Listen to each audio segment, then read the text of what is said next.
Hello friend, फिर से बहुत बहुत स्वागत है आप सभी का आपका अपना यूट्यूब चैनल मेजर टारगेट पर। तो फ्रेंड, आज के इस वीडियो में हम लोग क्लास 10 के सभी सब्जेक्ट का यहाँ पे मिक्स धमाकेदार टेस्ट लेने वाले हैं।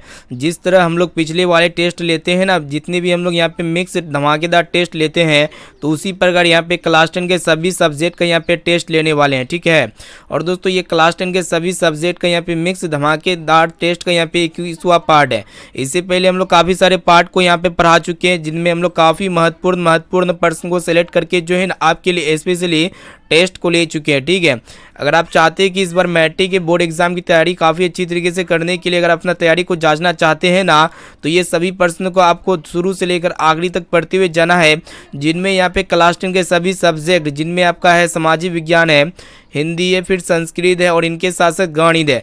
यानी कि जितने भी यहाँ पे सब्जेक्ट है ना, सभी सब्जेक्ट का यहाँ पे मिक्स धमाकेदार टेस्ट लेंगे। ठीक है। तो ये क्लास आपके लिए काफ़ी इंपॉर्टेंट है। क्लास को बिल्कुल शुरू से लेकर आखिरी तक ज़रूर कीजिएगा। ठीक है। तो फ्रेंड, फटाफट से यहाँ पे वीडियो को लाइक कर दीजिएगा, और दोस्तों चैनल पर नए हैं ना, तो प्लीज़ दोस्तों जल्दी से आप फटाफट से चैनल को सब्सक्राइब कर लीजिएगा। साथ में नोटिफिकेशन बेल आइकन को प्रेस करके जो है ना ऑल पर जरूर सेलेक्ट कर लीजिएगा। ठीक है। और दोस्तों, टेस्ट को बिल्कुल शुरू से लेकर आखिरी तक जरूर दीजिएगा, और लास्ट में आपको जो है ना कमेंट करके बताना है कि ये 30% में से आपको पहले से कितना परसेंट का सही और सटीक आंसर याद था। ठीक है। और दोस्तों, ये खास करके ये जो 30% है ना, आपके गत वर्ष में काफ़ी बार पूछा जा चुका है, और ये सभी प्रश्न जो है ना 2023 के एग्जाम में 100% पूछे ही जाएंगे। ठीक है। तो क्लास काफ़ी इंपॉर्टेंट है। यहाँ पे टेस्ट को जो है ना बिल्कुल शुरू से लेकर आखिरी तक जरूर देखिएगा। ठीक है।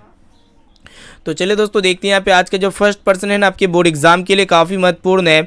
और दोस्तों, ये प्रश्न जो है ना आपके बोर्ड एग्जाम में गत वर्ष में काफ़ी बार पूछा जा चुका है। तो यहाँ पे आपसे ये पूछ रहा है कि वायुमंडल में कितना प्रतिशत नाइट्रोजन गैस पाया जाता है। ठीक है। काफ़ी सिंपल प्रश्न है। ऑप्शन ए में आपका दिया गया है 78%, या फिर 70%, या फिर 75%, और ऑप्शन डी में आपका दिया गया 90%। तो फ्रेंड, आपको पता होना चाहिए वायुमंडल में कितना प्रतिशत नाइट्रोजन गैस पाई जाती है। काफ़ी महत्वपूर्ण ये प्रश्न आपके बोर्ड एग्जाम के लिए। ठीक है। तो एक एक क्वेश्चन का आंसर जो है ना आप हमें फटाफट से लाइव से कमेंट सेक्शन में जाके बता सकते हैं। ठीक है। तो यहाँ पे बताइए कि वायुमंडल में कितना प्रतिशत नाइट्रोजन गैस पाई जाती है। तो यहाँ पे 78% जो है ना दोस्तों नाइट्रोजन गैस पाई जाती है। यानी कि यहाँ पे ए वाला ऑप्शन जो है ना बिल्कुल ही करेक्ट आंसर हो जाएगा। और दोस्तों, आपके एग्जाम में एक प्रश्न नहीं पूछे जाते कि वायुमंडल में CO2 गैस कितना प्रतिशत पाई जाती है। तो 0.03% CO2 गैस पाई जाती है। और दोस्तों, आपके एग्जाम में एक प्रश्न भी पूछे जाते हैं कि वायुमंडल में ऑक्सीजन गैस कितना प्रतिशत पाई जाती है। तो लगभग जो है ना 21% ऑक्सीजन गैस पाई जाती है।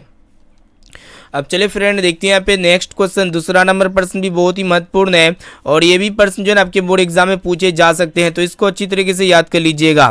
तो यहाँ पे आपसे पूछ रहा है कि पुनः चक्रण द्वारा किस वस्तु का पुनः उपयोग किया जा सकता है। काफ़ी महत्वपूर्ण है। तो यहाँ पे ऑप्शन ए में आपका दिया गया कागज को, या फिर कोयला को, या फिर पेट्रोलियम को, या फिर आपका वन को। ठीक है। तो फ्रेंड, आपको पता होना चाहिए कि पुनः चक्रण के द्वारा यानी कि किन वस्तु को जो है ना हम लोग इसको रीयूज कर सकते हैं। रिसाइकिल के द्वारा किन वस्तु को हम लोग उसको दोबारा रीयूज कर सकते हैं। तो यहाँ पे देखिएगा दोस्तों, कागज़ का उपयोग जो है ना यहाँ पे हम लोग दोबारा पुनः चक्रण करके इसको हम लोग जो है ना रीयूज कर सकते हैं। लेकिन हम लोग कोयला का उपयोग पुनः चक्रण के द्वारा इसको हम लोग पुनः उपयोग नहीं कर सकते हैं। पेट्रोलियम का भी उपयोग इसको दोबारा नहीं किया जा सकता है, और ना ही वन का उपयोग किया जा सकता है। लेकिन ये जो कागज़ है ना दोस्तों, कागज़ का उपयोग हम लोग पुनः चक्रण के द्वारा हम लोग इसको पुनः उपयोग कर सकते हैं। इसीलिए यहाँ पे ए वाला ऑप्शन जो है ना इसका बिल्कुल ही करेक्ट आंसर हो जाएगा। चलिए दोस्तों, देखते हैं यहाँ पे नेक्स्ट क्वेश्चन, जो कि आपके बोर्ड एग्जाम के लिए काफ़ी महत्वपूर्ण। ये भी प्रश्न जो है ना आपके बोर्ड एग्जाम में पूछे जाएंगे। ठीक है। तो इसको भी अच्छी तरीके से याद कर लीजिएगा। तो फ्रेंड, प्रश्न एक रहा है कि आपको बताना है कि हजारी प्रसाद के किस रचना के लिए साहित्य अकादमी पुरस्कार मिला। काफ़ी इंपॉर्टेंट है। तो यहाँ पे देख सकते हैं ऑप्शन ए में आपका दिया गया नाखून क्यों बढ़ते हैं, और ऑप्शन बी में आपका दिया गया है आलोक पर्व, या फिर आपका ऑप्शन सी में आपका दिया कुटुज, या फिर अशोक का फूल। ठीक है। तो फ्रेंड, आपको पता होना चाहिए हजारी प्रसाद जी के द्वारा कौन सा साहित्य अकादमी पुरस्कार मिला था। तो आलोक पर्व मिला था। ठीक है। आलोक पर्व, यानी कि इसका बी वाला ऑप्शन जो है ना बिल्कुल ही करेक्ट आंसर हो जाएगा। चलिए देखते हैं यहाँ पे नेक्स्ट क्वेश्चन, जो कि मैथ्स का प्रश्न है, और इस तरह के प्रश्न जो है ना आपके बोर्ड एग्जाम में 100% पूछ लिए जाते हैं। ठीक है। तो फ्रेंड, यहाँ पे आपसे पूछ रहा है कि tan theta into cot theta बराबर किसके होते हैं। ठीक है। काफ़ी सिंपल प्रश्न है। तो फ्रेंड, आपको पता होना चाहिए कि टेन थीटा बराबर क्या होते हैं, साइन थीटा बटे कोस थीटा होते, ठीक है। तो इसके जगह हम लोग क्या लिख सकते हैं, टेन थीटा की जगह साइन थीटा बटे कोस थीटा लिख सकते हैं। फिर यहाँ पे गुना है तो गुना कर देंगे, कोट थीटा की जगह हम लोग क्या लिख सकते हैं, कोस थीटा बटे साइन थीटा लिख सकते हैं, ठीक है। तो फ्रेंड यहाँ पे क्या होगा, देखिएगा कि यहाँ पे कोस थीटा से कोस थीटा कैंसिल हो जाएगा और ऊपर नीचे यहाँ पे साइन थीटा से साइन थीटा कैंसिल हो जाएगा। तो यहाँ पे आपका बचा कितना, एक बचा, ठीक है। तो यहाँ पे टेन थीटा इंटू को थीटा किसके इक्वल हो जाएंगे दोस्तों, एक के इक्वल हो जाएंगे, जो कि यहाँ पे ए ऑप्शन में दिया गया है, यानी कि यहाँ पे ए वाला ऑप्शन जो है ना बिल्कुल ही करेक्ट आंसर हो जाएगा। या फिर इसको जो है ना आप दूसरा तरीका से भी सोल्व कर सकते हैं। टेन थीटा बराबर क्या होता है, यहाँ पे देखिएगा एक बटे कोट थीटा होता है, तो यहाँ पे एक बटे कोट थीटा लिख देंगे और यहाँ पे कोट थीटा है तो इसको ऐसे छोड़ दीजिए, तो इसको कुछ नहीं करेंगे। तो यहाँ पे क्या होगा कि कोट थीटा से कोट थीटा कैंसिल हो जाएगा, तो यहाँ पे आपका कितना आएगा दोस्तों, एक आएगा, ठीक है। तो दोनों तरीका से यहाँ पे आप जो है ना एक ला सकते हैं। अब चले फ्रेंड देखते हैं यहाँ पे 5 नंबर प्रश्न जो कि आपके बोर्ड एग्जाम के लिए मोस्ट इंपोर्टेंट है और ये भी प्रश्न जो है आपके बोर्ड एग्जाम में पूछे जा सकते हैं। प्रश्न एक रहा है कि आपको बताना है कि प्रकृति में ऑक्सीजन का संतुलन कैसे बना रहता है, काफ़ी इंपॉर्टेंट है। तो यहाँ पे ऑप्शन ए में आपका दिया गया है संयोजन क्रिया के द्वारा या फिर प्रकाश संश्लेषण के द्वारा या फिर अपघटन के द्वारा या फिर इनमें से कोई नहीं, ठीक है। तो फ्रेंड आपको पता होना चाहिए प्रकृति में जो ऑक्सीजन का जो संतुलन बना रहता है ना, कैसे बना रहता है, तो प्रकाश संश्लेषण के द्वारा बना रहता है, ठीक है। यानी कि यहाँ पे बी वाला ऑप्शन जो है ना इसका बिल्कुल ही करेक्ट आंसर हो जाएगा। और दोस्तों आपको पता होना चाहिए कि प्रकाश संश्लेषण की उपस्थिति में वायुमंडल से CO2 गैस लेते हैं हम लोग और यहाँ पे कार्बन डाइऑक्साइड गैस को छोड़ते हैं, ठीक है। तो प्रकृति में ऑक्सीजन का संतुलन किसके बना रहता है, प्रकाश संश्लेषण के द्वारा बना रहता है। और दोस्तों पेड़ पौधे जो होते हैं ना प्रकाश संश्लेषण की उपस्थिति में वो क्या करते हैं, यहाँ पे वो जो है ना दोस्तों CO2 गैस लेती है और ऑक्सीजन को इसको छोड़ते हैं, ठीक है। चलिए देखते हैं यहाँ पे नेक्स्ट क्वेश्चन जो कि आपके बोर्ड एग्जाम के लिए काफ़ी महत्वपूर्ण है। ये भी प्रश्न जो है आपके बोर्ड एग्जाम में पूछे जाएंगे, ठीक है। तो इस प्रश्न को भी अच्छी तरीके से याद कर लीजिएगा। तो यहाँ पे आपसे पूछ रहा है कि हिंद चीन क्षेत्र में कौन सा देश नहीं आता है। तो यहाँ पे ऑप्शन ए में आपका दिया गया है लाओस या फिर काम्बोडिया या फिर वियतनाम और ऑप्शन डी में आपका दिया गया है चीन, ठीक है। तो फ्रेंड आपको पता होना चाहिए हिंद चीन क्षेत्र में कौन सा देश नहीं आते हैं। तो फ्रेंड यहाँ पे देखिएगा चीन देश जो है ना हिंद चीन क्षेत्र में नहीं आती। इनके अलावा कौन कौन सा देश आते हैं, लाओस आते हैं, काम्बोडिया आते हैं और वियतनाम, ये तीनों देश आते हैं। लेकिन ये चीन देश जो है ना दोस्तों हिंद चीन क्षेत्र में नहीं आता, ठीक है। इसको अच्छी तरीके से याद कर लीजिएगा। चलिए देखते हैं यहाँ पे नेक्स्ट क्वेश्चन की तरफ बढ़ चलते हैं जो कि अत्यंत ही महत्वपूर्ण है। और दोस्तों ये भी प्रश्न जो है आपके बोर्ड एग्जाम में पूछे जा सकते हैं, तो इसको भी अच्छी तरीके से याद कर लीजिएगा। तो फ्रेंड प्रश्न एक रहा है कि आपको बताना है कि मूल बिंदु से बिंदु P जो है ना -3 को -6 की बीच की दूरी निकाले। काफ़ी इंपॉर्टेंट प्रश्न है और काफ़ी सरल प्रश्न है, ठीक है। तो चलिए दोस्तों इसको हम लोग जो है ना फटाफट से शानदार तरीके से सोल्व करते हैं। तो देखिएगा यहाँ पे ओरिजिन पॉइंट यहाँ पे है और यहाँ से यहाँ के बीच की दूरी आपसे पूछ रहा है, ठीक है। तो फ्रेंड आपको पता होना चाहिए जो मूल बिंदु होता है ना उसका निर्देशांक क्या होता है, 0,0 होता है, ठीक है। इसको आप कुछ भी मान सकते हैं, इसको O मान लेते हैं इस बिंदु का नाम। और यहाँ पे दूसरा जो कोऑर्डिनेशन है, दूसरा जो पॉइंट्स है यहाँ पे -3, -6, ठीक है। तो ये दोनों की बीच की दूरी आपसे पूछ रहा है। तो आप याद रखिएगा मूल बिंदु से बीच की दूरी जब भी आपसे पूछे ना तो आपको क्या करना है, मूल बिंदु से दूरी के लिए एक स्पेशली फॉर्मूला होता है, क्या होता है दोस्तों, √x² + y² होती है, ठीक है। तो इसको फॉलो करते हुए इसको यहाँ पे वैल्यू को रखते हुए उसके बाद यहाँ पे आपका आंसर आ जाएगा। तो फ्रेंड यहाँ पे P का जो पहला वाला होता है x होते हैं और दूसरा वाला जो बिंदु होते हैं ना वो आपका क्या होते हैं, y होते हैं। तो यहाँ पे x की जगह कितना लिख सकते हैं, -3 लिख सकते हैं, यानी कि यहाँ पे -3 का क्या हो जाएगा, होल स्क्वायर हो जाएगा, फिर प्लस कर देंगे। और दोस्तों ये y की जगह हम लोग क्या लिख सकते हैं, -6 लिख सकते हैं, यानी कि -6 का होल स्क्वायर हो जाएगा, ठीक है। तो फ्रेंड यहाँ पे देखिएगा -3 का होल स्क्वायर कितना होता है, +9 होता है। फिर यहाँ पे प्लस और यहाँ पे माइनस प्लस हो जाएगा, 6 का स्क्वायर 36 हो जाएगा, ठीक है। तो ये दोनों आपस में ऐड हो गए, कितना आएगा दोस्तों, यहाँ पे 45 आएगा, ठीक है। और यहाँ पे 45 को जब यहाँ पे इसको तोड़ेंगे तो यहाँ पे देखिएगा किससे टूटेगा, यहाँ पे 3 का पढ़ा में 15 × 45 हो गया। फिर यहाँ पे 3 × 5 = 15। तो यहाँ पे क्या हो रहा है दोस्तों, 2 को 3 है तो 2 को 3 में से 1 को 3 बाहर निकल जाता है। उसके बाद अंदर में सिर्फ और सिर्फ 5 बचता है, ठीक है। तो 3 √5 यानी कि 3√5 जो कि यहाँ पे ऑप्शन डी में आपका दिया गया है, यानी कि यहाँ पे डी वाला ऑप्शन जो है ना बिल्कुल ही करेक्ट आंसर हो जाएगा। उम्मीद करते हैं ये प्रश्न जो है आपको काफ़ी अच्छी तरीके से समझ में आ चुका होगा। चलिए देखते हैं यहाँ पे नेक्स्ट क्वेश्चन की तरफ बढ़ चलते हैं जो कि अत्यंत ही महत्वपूर्ण है, मोस्ट इंपॉर्टेंट प्रश्न है। और दोस्तों ये भी प्रश्न जो है आपके बोर्ड एग्जाम में पूछे जा सकते हैं, तो इसको भी अच्छी तरीके से याद कर लीजिएगा। तो फ्रेंड यहाँ पे प्रश्न एक रहा है कि आपको बताना है कि मानव मदा में निषेचित कहाँ पे होता है वही आपको बताना है। तो यहाँ पे ऑप्शन ए में आपका दिया है गर्भाशय में, या फिर अंडाशय में, या फिर योनि में, और ऑप्शन डी में आपका दिया गया फेलोपियन नलिका में। ठीक है, तो फ्रेंड मानव मादा में जो निषेचित होता है ना कहाँ पे होता है, फेलोपियन नलिका यानी कि फेलोपियन ट्यूब में होता है। यानी कि यहाँ पे इसका डी वाला ऑप्शन जो है ना बिल्कुल ही करेक्ट आंसर हो जाएगा। चलिए देखते हैं यहाँ पे अगला प्रश्न की तरफ बढ़ चलती है, जो कि आपके बोर्ड एग्जाम के लिए अत्यंत ही महत्वपूर्ण है, मोस्ट इंपोर्टेंट प्रश्न। ये भी प्रश्न जो है आपके बोर्ड एग्जाम में पूछे जा सकते हैं। तो यहाँ पे आपसे ये पूछ रहा है कि गांधी जी के जन्म दिवस को किस रूप में मनाया जाता है, काफी इंपॉर्टेंट प्रश्न है।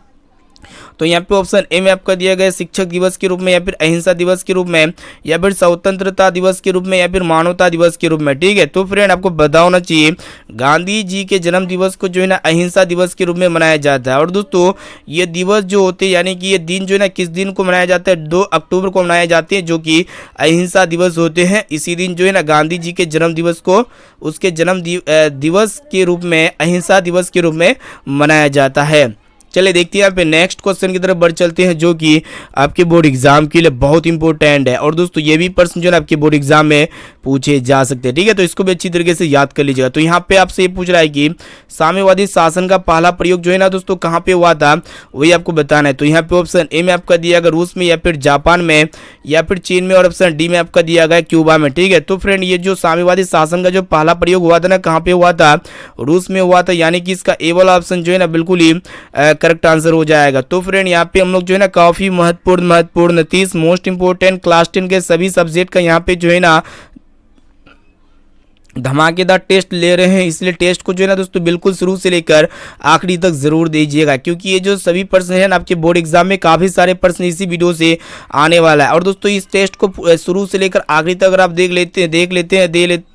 देते हैं ना, तो आपको पता चलेगा कि आपका तैयारी कैसे है। अगर यहाँ पे 30 में से यहाँ पे आपका 30% सही हो जाता है ना, तो हम समझ जाएंगे कि आपका तैयारी काफ़ी अच्छी तरीके से चल रही है, यानी कि आपका तैयारी काफ़ी टंच है। चलिए देखते हैं यहाँ पे नेक्स्ट क्वेश्चन की तरफ बढ़ चलते हैं, जो कि आपके बोर्ड एग्जाम के लिए अत्यंत ही महत्वपूर्ण है। तो फ्रेंड यहाँ पे आपको बताना है कि 2 वृत्तों के क्षेत्रफलों का अनुपात क्या होगा यदि उनकी त्रिज्याओं का अनुपात जो है ना 2:3 है। तो चलिए काफ़ी शानदार प्रश्न है। तो यहाँ पे आपको बताना है कि 2 वृत्त है, मान ली एक वृत्त ये है और दूसरा वृत्त आपका ये है। ठीक है, तो 2 वृत्त का त्रिज्या कुछ इस प्रकार है। पहला वृत्त का त्रिज्या यहाँ पे इसका 2 है, और दूसरा वृत्त का जो त्रिज्या है दोस्तों इसका 3 है। ठीक है, तो यहाँ पे हम लोग इसको कह सकते हैं R1 का मान जो पहला त्रिज्या है 2 है, और यहाँ पे दूसरा त्रिज्या जो है R2 कह सकते हैं, इसका मान कितना है दोस्तों 3 है। तो यहाँ पे आपसे पूछ रहा है कि क्षेत्रफलों का अनुपात क्या होगा। तो जब भी इस तरह से पूछे ना, तो आप लोग क्या कीजिएगा, यहाँ पे त्रिज्या का अनुपात दिया हो रहेगा और आपसे कहे कि वृत्तों के क्षेत्रफलों का अनुपात क्या होगा, तो आप लोग क्या कीजिएगा दोस्तों, दोनों का स्क्वायर कर दीजिए, यानी कि 2 का स्क्वायर कर दीजिएगा और यहाँ पे 3 का स्क्वायर कर दीजिएगा। तो देखिएगा यहाँ पे 2 का स्क्वायर कितना हो जाएगा, 4 हो जाएगा, और यहाँ पे 3 का स्क्वायर कितना हो जाएगा, 9 हो जाएगा, यानी कि 4:9, जो कि यहाँ पे बी ऑप्शन में दिया गया है। यानी कि यहाँ पे बी वाला ऑप्शन जो है ना बिल्कुल ही करेक्ट आंसर हो जाएगा। इसको हम जो है ना इसको हम जो है ना डिटेल में भी बता सकते हैं। देखिएगा कैसे इसको डिटेल में बताएंगे। तो सबसे पहले यहाँ पे आपको पता होना चाहिए कि क्षेत्रफल का अनुपात पूछ रहा है ना, तो यहाँ पे क्षेत्रफल क्या होता है दोस्तों, वृत्त का तो πr² होता है। तो यहाँ पे 2 वृत्त है, 2 वृत्त है, तो इसका 2 त्रिज्या भी दिया गया है। तो यहाँ पे हम लोग क्या करेंगे, πr1 का स्क्वायर करेंगे, फिर यहाँ पे बटा करेंगे। बटा क्यों करेंगे, क्योंकि यहाँ पे अनुपात पूछ रहा है। ठीक है, तो यहाँ पे πr2 का स्क्वायर कर देंगे। ठीक है, तो यहाँ पे πr2 का स्क्वायर, πr1 का स्क्वायर। तो फ्रेंड यहाँ पे क्या हो रहा है कि पाई से पाई कैंसिल हो जाए, तो हो जा रहा है। तो यहाँ पे r का मान देखिएगा, यहाँ पे 2 है तो 2 का स्क्वायर कर देंगे, फिर यहाँ पे r2 का मान यहाँ पे 3 है, तो यहाँ पे क्या करेंगे, 3 का स्क्वायर कर देंगे। तो यहाँ पे 2 का स्क्वायर कितना हो जाएगा, 4 हो जाएगा, फिर यहाँ पे 3 का स्क्वायर 9 हो जाएगा, यानी कि 4:9। तो आप दोनों तरीके से इसको बना सकते हैं। चलिए देखिए यहाँ पे नेक्स्ट क्वेश्चन की तरफ बढ़ चलती है, जो कि आपके बोर्ड एग्जाम के लिए अत्यंत ही महत्वपूर्ण है। तो एक क्वेश्चन का आंसर यहाँ पे जो है ना लाइव सेक्शन में, कमेंट सेक्शन में जाके बता सकते हैं। ठीक है, लाइव चैट में या फिर कमेंट सेक्शन में जरूर बताइएगा। चलिए देखते हैं यहाँ पे नेक्स्ट क्वेश्चन क्या कराएगी। यहाँ पे आपको बताना है कि मेंडल ने अपने प्रयोगों के लिए किस पौधों का चयन किया, काफी इंपॉर्टेंट प्रश्न है। तो यहाँ पे ऑप्शन ए में आपका दिया गया साधारण मटर का पौधा, या फिर गुलाब का पौधा, या फिर गेहूं का पौधा, या फिर चना का पौधा। ठीक है, तो फ्रेंड आपको पता होना चाहिए मेंडल ने अपने प्रयोगों के लिए जो है ना साधारण मटर का पौधा का चयन किया था, यानी कि इसका ए वाला ऑप्शन जो है ना बिल्कुल ही करेक्ट आंसर हो जाएगा। और दोस्तों आपके एग्जाम में एक प्रश्न नहीं पूछे आते कि अनुवांशिकी का पिता किसे कहा जाता है, यानी कि जेनेटिक्स, फादर ऑफ जेनेटिक्स कौन होते हैं, ग्रेगर जॉन मेंडल होते हैं। चलिए देखते हैं यहाँ पे नेक्स्ट क्वेश्चन की तरफ बढ़ चलते हैं, जो कि बहुत इंपॉर्टेंट प्रश्न है आपके बोर्ड एग्जाम के लिए। ये भी प्रश्न जो है आपके बोर्ड एग्जाम में पूछे जाते हैं। तो यहाँ पे आपसे पूछ रहा है कि किस नदी के बांध के नीचे लक्ष्मी का घर था। तो देख सकते हैं यहाँ पे ऑप्शन ए में आपका दिया गंगा नदी के, या फिर यमुना नदी के, या फिर देवी नदी के, या फिर सरस्वती नदी के। तो फ्रेंड आपको पता होना चाहिए, ये जो देवी नदी है ना, इसके बांध के नीचे जो है ना लक्ष्मी का घर था। देवी नदी के बांध के नीचे किसका घर था? लक्ष्मी का घर था। इसीलिए यहाँ पे इसका सी वाला ऑप्शन जो है ना इसका बिल्कुल ही करेक्ट आंसर हो जाएगा। ठीक है, आपके बोर्ड एग्जाम के लिए मोस्ट इंपॉर्टेंट है। चलिए देखते हैं यहाँ पे अगला प्रश्न, जो कि बहुत इंपॉर्टेंट है। यहाँ पे एक प्रकार का आंकड़ा दिया गया है 2 3 5 3, फिर यहाँ पे 7 3 6 का। यहाँ पे आपसे क्या पूछ रहा है? परिसर निकाले। ठीक है, यहाँ पे जो डाटा दिया गया है इसका परिसर निकालने बोल रहा है। तो फ्रेंड यहाँ पे परिसर बराबर क्या होता है अगर पूछा जाए तो परिसर उसको कहते हैं हाईएस्ट वैल्यू माइनस यहाँ पे लोवेस्ट वैल्यू, यानी कि उच्चतम मान तथा निम्नतम मान का जो अंतर होता है ना, वही उसका क्या होता है? परिसर कहलाता है, यानी कि रेंज कहलाता है। तो फ्रेंड यहाँ पे देखिएगा सबसे बड़ा कौन है, बड़ी संख्या कौन है? 7 है। तो यहाँ पे हम लोग क्या करेंगे? सिंपली 7 में सबसे छोटी संख्या घटा देंगे। तो सबसे छोटी संख्या कितना दिया गया है? 2 दिया गया। तो यहाँ पे 7 में 2 को घटाएंगे तो कितना आएगा? 5 आएगा, जो कि यहाँ पे ऑप्शन ए में है 5। यानी कि यहाँ पे ए वाला ऑप्शन जो है ना इसका बिल्कुल ही करेक्ट आंसर हो जाएगा। उम्मीद करते हैं ये भी प्रश्न जो है आपको काफी अच्छी तरीके से समझ में आ चुका होगा। चलिए देखते हैं यहाँ पे अगला प्रश्न की तरफ बढ़ चलते हैं, जो कि आपके बोर्ड एग्जाम के लिए बहुत इंपॉर्टेंट ये भी प्रश्न है। तो फ्रेंड यहाँ पे आपसे पूछ रहा है कि किसे साम्यवादी साम्यवाद के संस्थापक के रूप में माना जाता है। तो देखिएगा यहाँ पे ऑप्शन ए में आपका दिया गया लेनिन को, या फिर स्टालिन को, या फिर ज़ेडांग को, या फिर कार्ल मार्क्स को। ठीक है, तो फ्रेंड आपको पता होना चाहिए कि साम्यवादी संस्थापक के रूप में किसे माना जाता है? तो कार्ल मार्क्स को माना जाता है। यानी कि यहाँ पे इसका डी वाला ऑप्शन जो है ना बिल्कुल ही करेक्ट आंसर हो जाएगा। चलिए देखते हैं यहाँ पे अगला प्रश्न की तरफ बढ़ चलते हैं, जो कि बहुत इंपॉर्टेंट प्रश्न है। यहाँ पे आपसे पूछ रहा है कि कीटों के पंख और चमगादड़ के पंख जो है ना किस तरह के अंग है। तो यहाँ पे ऑप्शन ए में आपका दिया गया समजात अंग, या फिर अवशेषी अंग, या फिर समृद्धि अंग, या फिर इनमें से सभी। ठीक है, तो फ्रेंड आपको पता होना चाहिए कीटों के पंख और जो चमगादड़ के पंख होते हैं ना, ये समृद्धि अंग के अंतर्गत आते हैं। और दोस्तों आपके एग्जाम में एक प्रश्न नहीं पूछे आते हैं कि हमारे हाथ तथा कुत्ते के अग्रपात किस तरह के अंग है? तो समजात अंग के अंतर्गत आते हैं। चलिए देखते हैं यहाँ पे अगला प्रश्न भी बहुत इंपॉर्टेंट है, मैथ्स का प्रश्न है। यहाँ पे आपसे पूछ रहा है कि कोण थीटा जो है ना निम्न में से किसके बराबर होगा। काफी इंपॉर्टेंट प्रश्न है, तो इसके लिए एक स्पेशली फॉर्मूला होता है दोस्तों। कोण थीटा बराबर क्या होता है देखिएगा ध्यानपूर्वक। तो यहाँ पे कोस थीटा बटे क्या हो जाएगा? साइन थीटा हो जाएगा। ठीक है, तो यहाँ पे कोण थीटा बराबर क्या हो जाएगा? कोस थीटा बटे साइन थीटा, जो कि यहाँ पे ऑप्शन बी में आपका दिया गया है। यानी कि यहाँ पे बी वाला ऑप्शन जो है ना इसका बिल्कुल ही करेक्ट आंसर हो जाएगा। उम्मीद करते हैं प्रश्न जो है आपको समझ में आ चुका होगा। चलिए देखते हैं यहाँ पे अगला क्वेश्चन की तरफ बढ़ चलते हैं, जो कि आपके बोर्ड एग्जाम के लिए अत्यंत ही महत्वपूर्ण है। तो फ्रेंड यहाँ पे आपसे पूछ रहा है कि 3 बेटे की माँ कौन थी। तो देख सकते हैं यहाँ पे ऑप्शन ए में आपका दिया गया मंगम्मा, या फिर सीता, या फिर लक्ष्मी, और ऑप्शन डी में आपका दिया गया पपाती। ठीक है, तो फ्रेंड 3 बेटे की माँ कौन थी? तो सीता जी थी। यानी कि यहाँ पे इसका बी वाला ऑप्शन जो है ना बिल्कुल ही करेक्ट आंसर हो जाएगा। चलिए देखते हैं यहाँ पे अगला प्रश्न की तरफ बढ़ चलते हैं, जो कि बहुत इंपॉर्टेंट प्रश्न है। तो फ्रेंड यहाँ पे आपसे पूछ रहा है कि साग सब्जियों का विघटित होकर कंपोस्ट बनना किस प्रकार मतलब किस अभिक्रिया का उदाहरण है। ठीक है, तो देख सकते हैं यहाँ पे ऑप्शन ए में आपका दिया उष्मा क्षेपी, या फिर उष्मा शोषी, या फिर उभयगामी, या फिर परिसरीय स्थापन। ठीक है, तो फ्रेंड आपको देखिएगा साग सब्जी विघटित होकर कंपोस्ट बनता है। तो इसके फलस्वरूप क्या होता है? उष्मा का उत्सर्जन होता है। तो जिसमें उष्मा का उत्सर्जन होगी वो किसके अंतर्गत आएगी? उष्मा क्षेपी रासायनिक अभिक्रिया के अंतर्गत आएगी। यानी कि यहाँ पे ए वाला ऑप्शन जो है ना इसका बिल्कुल ही करेक्ट आंसर हो जाएगा। चलिए देखते हैं यहाँ पे अगला प्रश्न की तरफ बढ़ चलते हैं, जो कि आपके बोर्ड एग्जाम के लिए काफी महत्वपूर्ण है। तो फ्रेंड यहाँ पे आपसे पूछ रहा है कि 156 के अभाज्य गुणनखंड में 2 का महत्तम घात कितना होगा। ठीक है, तो चलिए सबसे पहले यहाँ पे हम लोग क्या करेंगे? 156 का जो है ना अभाज्य गुणनखंड करेंगे, यानी कि इसका फैक्टर करेंगे। ठीक है, तो फ्रेंड सबसे पहले किससे जाएगा? आपका 2 से जाएगा, 2 7 14 हो गया, 2 8 16 हो गया, फिर ये आपका 2 से जाएगा, यानी कि 2 3 6 हो गया, फिर यहाँ पे एक बच्चा 2 9 18 हो गया, फिर ये आपका 3 से जाएगा, 3 1 3 3 3 ठीक है, तो कहने का अर्थ हुआ यहाँ पे 156 का अभाज्य गुणनखंड 2 का महत्तम घात यहाँ पे आपसे पूछ रहा है। ठीक है, यानी कि 2 कितना बार है।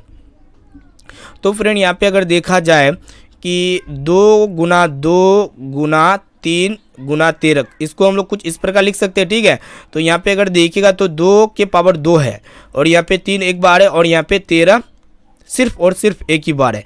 तो यहाँ पे आपसे पूछ रहा है कि 2 का महत्तम घात, यानी कि पावर मैक्सिमम पावर पूछ रहा है 2 का। तो 2 का मैक्सिमम पावर कितना है दोस्तों 2 है, 2 की पावर 2 है ना, इसीलिए यहाँ पे इसका डी वाला ऑप्शन जो है ना बिल्कुल ही करेक्ट आंसर हो जाएगा। उम्मीद करते हैं प्रश्न जो है आपको समझ में आ चुका होगा। चलिए देखते हैं यहाँ पे अगला प्रश्न की तरफ बढ़ चलते हैं, जो कि आपके बोर्ड एग्जाम के लिए मोस्ट इंपोर्टेंट प्रश्न है।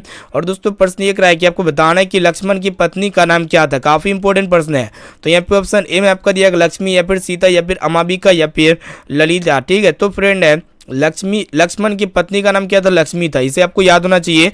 यानी कि यहाँ पे ए वाला ऑप्शन जो है ना इसका बिल्कुल ही करेक्ट आंसर हो जाएगा। चलिए देखते हैं यहाँ पे अगला प्रश्न की तरफ बढ़ चलते हैं, जो कि आपके बोर्ड एग्जाम के लिए काफी महत्वपूर्ण है। तो फ्रेंड यहाँ पे आपसे पूछ रहा है कि ये जो जेनेवा समझौता हुआ था ना, कब हुआ था, वही आपसे पूछ रहा है। ठीक है, तो देखिएगा यहाँ पे ऑप्शन दिया गया है 1954 में, या फिर 1960 में, या फिर 1950 में, या फिर 1946 में। ठीक है, तो फ्रेंड ये जो जेनेवा समझौता हुआ था ना, कब हुआ था, तो 1954 ईस्वी में हुआ था। ठीक है, इसको अच्छी तरीके से याद कर लीजिएगा। यानी कि यहाँ पे ए वाला ऑप्शन जो है ना इसका बिल्कुल ही करेक्ट आंसर हो जाएगा। चलिए देखते हैं यहाँ पे नेक्स्ट क्वेश्चन, जो कि आपके बोर्ड एग्जाम के लिए काफी महत्वपूर्ण है। तो फ्रेंड आपको बताना है कि जालियांवाला बाग हत्याकांड जो है ना कब हुआ था, यानी कि जिसमें हजारों लोग मारे गए थे, जालियांवाला बाग हत्याकांड, वही हत्याकांड कब हुआ था, तो 13 अप्रैल 1919 ईस्वी में हुआ था। इसको अच्छी तरीके से याद कर लीजिएगा। ठीक है, यानी कि यहाँ पे ए वाला ऑप्शन जो है ना इसका बिल्कुल ही करेक्ट आंसर हो जाएगा। चलिए देखते हैं यहाँ पे नेक्स्ट क्वेश्चन, जो कि आपके बोर्ड एग्जाम के लिए अत्यंत ही महत्वपूर्ण है। ये भी प्रश्न जो है आपके बोर्ड एग्जाम में पूछे जाएंगे। तो यहाँ पे आपसे पूछ रहा है कि हमारे पेट में कौन सा अम्ल उत्पन्न होता है। तो देख सकते हैं यहाँ पे ऑप्शन ए में आपका दे सिट्रिक अम्ल, या फिर टार्टरिक अम्ल, या फिर हाइड्रोक्लोरिक अम्ल, या फिर इनमें से कोई नहीं। ठीक है, तो फ्रेंड हमारे पेट में कौन सा अम्ल उत्पन्न होते हैं, तो HCl यानी कि हाइड्रोक्लोरिक एसिड उत्पन्न होते हैं, जो कि यहाँ पे सी ऑप्शन में है। इसीलिए यहाँ पे सी वाला ऑप्शन जो है ना बिल्कुल ही करेक्ट आंसर हो जाएगा। चलिए देखते हैं यहाँ पे नेक्स्ट क्वेश्चन, जो कि आपके बोर्ड एग्जाम के लिए बहुत ही महत्वपूर्ण है। तो फ्रेंड यहाँ पे आपको बताना है कि यदि a बराबर 3 तथा d बराबर 2 हो, तो यहाँ पे आपसे पूछ रहा है कि ए बी का जो है ना 12वां पद ज्ञात करें। ठीक है, तो चलिए सबसे पहले यहाँ पे जो डाटा दिया गया है ना, a का मान यहाँ पे 3 दिया गया है, फिर यहाँ पे d का मान कितना है दिया गया है 2 दिया गया है। तो यहाँ पे आपसे पूछ रहा है कि AP का 12वां पद क्या होगा। ठीक है, तो फ्रेंड यहाँ पे 12वां पद को ज्ञात करने के लिए इसके लिए स्पेशली फॉर्मूला होता है। क्या होता है, a + 11d होगा। ठीक है, 12वां पद को ज्ञात करेंगे तो a + 11d, एक कम लेंगे d में। ठीक है, तो यहाँ पे प्रथम पद जो कि 3 है, जिसको हम लोग a के द्वारा दिखाते हैं, फिर यहाँ पे 11 गुना d की जगह यहाँ पे 2 है तो 2 लिख देंगे। फिर हम लोग इसको कैलकुलेट करेंगे तो यहाँ पे 3 + 11 दूना 22 हो जाएगा, तो 22 और यहाँ पे 3 कितना हो जाएगा, 25 हो जाएगा। ठीक है, तो यहाँ पे जो कि ऑप्शन सी में आपका दिया गया है, इसीलिए यहाँ पे सी वाला ऑप्शन जो है ना इसका बिल्कुल ही करेक्ट आंसर हो जाएगा। चलिए देखते हैं यहाँ पे अगला प्रश्न, जो कि आपके बोर्ड एग्जाम के लिए काफी महत्वपूर्ण है। ठीक है, तो एक एक क्वेश्चन का आंसर यहाँ पे आप जो है ना कमेंट सेक्शन में जरूर बताइएगा। और दोस्तों जो भी विद्यार्थी अभी तक क्लास को लाइक नहीं किया ना, तो प्लीज दोस्तों जल्दी से अब फटाफट से वीडियो को लाइक कर दीजिएगा। और दोस्तों चैनल पर नए हैं ना, तो प्लीज दोस्तों जल्दी से आप चैनल को भी सब्सक्राइब कर लीजिएगा। देखिए यहाँ पे प्रश्न एक रहा है कि आपको बताना है कि सास बहू में झगड़ा क्यों हुआ था। तो यहाँ पे ऑप्शन ए में आपको दिया बच्चों को पीटने के लिए, या फिर खाना बनाने के लिए, फिर गहने के लिए, या फिर दही बेचने के लिए। ठीक है, तो फ्रेंड सास बहू में झगड़ा क्यों हुआ था, तो बच्चे को पीटने के लिए हुआ था। ठीक है, जो कि यहाँ पे ए ऑप्शन में दिया गया है, इसलिए यहाँ पे इसका ए वाला ऑप्शन जो है ना बिल्कुल ही करेक्ट आंसर हो जाएगा। चलिए देखते हैं यहाँ पे अगला प्रश्न, जो कि आपके बोर्ड एग्जाम के लिए अत्यंत ही महत्वपूर्ण है। तो फ्रेंड यहाँ पे आपको बताना है कि भारत में खिलाफत आंदोलन जो है किस देश के शासक के समर्थन में शुरू किया गया। काफी इंपॉर्टेंट प्रश्न है। तो यहाँ पे देख सकते हो ऑप्शन ए में आपका दिया तुर्की, या फिर आपका अरब, या फिर फ्रांस, या फिर आपका नागपुर। ठीक है, तो फ्रेंड आपको बता देते हैं भारत में खिलाफत आंदोलन जो है दोस्तों तुर्की देश के शासक के समर्थन में शुरू किया गया था। यानी कि यहाँ पे ए वाला ऑप्शन जो है ना इसका बिल्कुल ही करेक्ट आंसर हो जाएगा। चलिए देखते हैं यहाँ पे अगला प्रश्न, जो कि आपके बोर्ड एग्जाम के लिए अत्यंत ही महत्वपूर्ण है। ये भी प्रश्न जो है आपके बोर्ड एग्जाम में पूछे जा सकते हैं। तो फ्रेंड आपको बताना है कि मनुष्यों को कर्तिया और अकर्तिया का बोध कौन कराता है। काफी इंपॉर्टेंट प्रश्न है। तो यहाँ पे ऑप्शन ए में आपका दिया शास्त्र, या फिर विवेक, या फिर ज्ञान, और ऑप्शन डी में आपका दिया गया धन। ठीक है, तो फ्रेंड हम आपको बता देते हैं मनुष्य के कर्तिया और अकर्तियाओं का बोध जो कराता है ना, कौन कराता है, वही आपको बताना है। ठीक है, तो शास्त्र कराता है, जो कि यहाँ पे ए ऑप्शन में दिया गया है। यानी कि यहाँ पे ए वाला ऑप्शन जो है ना बिल्कुल ही करेक्ट आंसर हो जाएगा। चलिए देखते हैं यहाँ पे अगला प्रश्न की तरफ बढ़ चलते हैं, जो कि आपके बोर्ड एग्जाम के लिए अत्यंत ही महत्वपूर्ण है। दोस्तों ये भी प्रश्न जो है आपके बोर्ड एग्जाम में पूछे जाएंगे। तो यहाँ पे आपसे पूछ रहा है कि निम्न में से कौन सा फास्फोरस जो है ना, देखिएगा निम्न में से कौन सा फास्फोरस जीवन के लिए घातक होता है। तो यहाँ पे ऑप्शन ए में आपका दिया गया लाल फास्फोरस, या फिर पीला फास्फोरस, या फिर सफेद फास्फोरस, या फिर काला फास्फोरस। ठीक है, तो फ्रेंड आपको पता होना चाहिए ये जो सफेद फास्फोरस होते हैं ना, ये क्या होते हैं कि कमरे के तापमान में इसमें ऑटोमेटिकली आग पकड़ लेता है, इसीलिए ये क्या होते हैं दोस्तों जीवन के लिए घातक होते हैं, यानी कि वेरी डेंजरस होते हैं। यानी कि यहाँ पे सी वाला ऑप्शन जो है ना बिल्कुल ही करेक्ट आंसर हो जाएगा। और दोस्तों माचिस का जो तीली होता है ना उसमें कौन सा फास्फोरस का प्रयोग किया जाता है, तो लाल फास्फोरस का प्रयोग किया जाता है। चलिए देखते हैं यहाँ पे अगला प्रश्न की तरफ बढ़ चलते हैं जो कि आपके बोर्ड एग्जाम के लिए अत्यंत ही महत्वपूर्ण है। और दोस्तों ये लास्ट नंबर प्रश्न है, तो इसका भी आंसर जो है ना आप जल्दी से बेझिझक कमेंट सेक्शन में जाके जरूर बताइएगा। तो यहाँ पे आपसे पूछ रहा है कि स्वामी दयानंद का बचपन का नाम क्या है, तो यहाँ पे ऑप्शन ए में आपका दिया शंकर या फिर मूल शंकर या फिर शिव शंकर, और ऑप्शन डी में आपका दिया गया उमा शंकर। ठीक है, तो फ्रेंड स्वामी दयानंद जी के बचपन का नाम क्या है, तो मूल शंकर है। इसको अच्छी तरीके से याद कर लीजिएगा, यानी कि यहाँ पे बी वाला ऑप्शन जो है ना इसका बिल्कुल ही करेक्ट आंसर हो जाएगा। तो फ्रेंड यहाँ पे हम जो है ना क्लास 10 के सभी सब्जेक्ट का यहाँ पे मिक्स धमाकेदार टेस्ट यहाँ पे जो है ना दे चुके हैं। तो आप जल्दी से फटाफट से बताइए दोस्तों, ये 30% का जो आप टेस्ट दिए ना, तो 30% में से आप पहले से कितना परसेंट का सही और सटीक आंसर दे पाए, यानी कि 30 में से अगर आप यहाँ पे 30 सही कर देते हैं ना, तो हम समझ जाएंगे कि आपका तैयारी काफ़ी अच्छी तरीके से चल रही है। और दोस्तों आप जो है ना मैट्रिक एग्जाम में मतलब क्या कर सकते हैं, धमाकेदार मचा सकते हैं, यानी कि धमाल मचा सकते हैं। ठीक है, तो आप जो है बताइए कि 30% में से आपको पहले से कितना परसेंट का सही और सटीक है आंसर याद था। ठीक है, इसका जवाब आप जल्दी से फटाफट से कमेंट सेक्शन में जाके जरूर बताइएगा। और दोस्तों आपको ये भी बताना है कि आप जो है ना कौन से जिले से बिलोंग करते हैं, इसका भी जवाब आप हमें वीडियो से कमेंट सेक्शन में जाके जरूर बता दीजिए। और दोस्तों जो विद्यार्थी अभी तक इस क्लास को लाइक नहीं किया ना, तो प्लीज़ दोस्तों जल्दी से फटाफट से क्लास को लाइक कर दीजिए, और चैनल पर नए हैं ना तो प्लीज़ दोस्तों चैनल को सब्सक्राइब कर लीजिएगा। और दोस्तों यहाँ पे रात्रि 9 बजे क्लास होगा, प्रीवियस ईयर क्वेश्चन बैंक को यहाँ पे जल्दी से हम खत्म करने वाले हैं। तो यहाँ पे 9 बजे रात्रि 9 बजे क्लास में आप लोग जरूर जुड़िएगा। ठीक है, और दोस्तों यहाँ पे 1 बजे दोपहर से भी क्लास होगी कल। तो यहाँ पे डेली क्लास जो है ना दोस्तों अभी स्टार्ट हो जाएगा। ठीक है, क्योंकि यहाँ पे एग्जाम का समय काफ़ी नज़दीक है, तो यहाँ पे क्लास करना बहुत ही यहाँ पे आपके लिए बहुत ही ज़रूरी है। ठीक है, तो यहाँ पे डेली क्लास ज़रूर कीजिएगा। और दोस्तों वेबसाइट पे भी क्लास 10 के सभी सब्जेक्ट का यहाँ पे जो है ना डेली टेस्ट चलती है, तो आप जो है ना यहाँ पे टेस्ट हमारे वेबसाइट में जाके ज़रूर दे सकते हैं। और इनके साथ साथ जो भी विद्यार्थी हमारे व्हाट्सएप ग्रुप में नहीं जुड़े हैं, तो मेरा व्हाट्सएप नंबर को नोट कर सकते हैं। मेरा व्हाट्सएप नंबर है 6206076569। इस नंबर को सेव कीजिए। आप बोले कि सर मैं व्हाट्सएप ग्रुप में जोड़ दीजिए, तो हम जो है ना आपको व्हाट्सएप ग्रुप में जोड़ देंगे। ठीक है।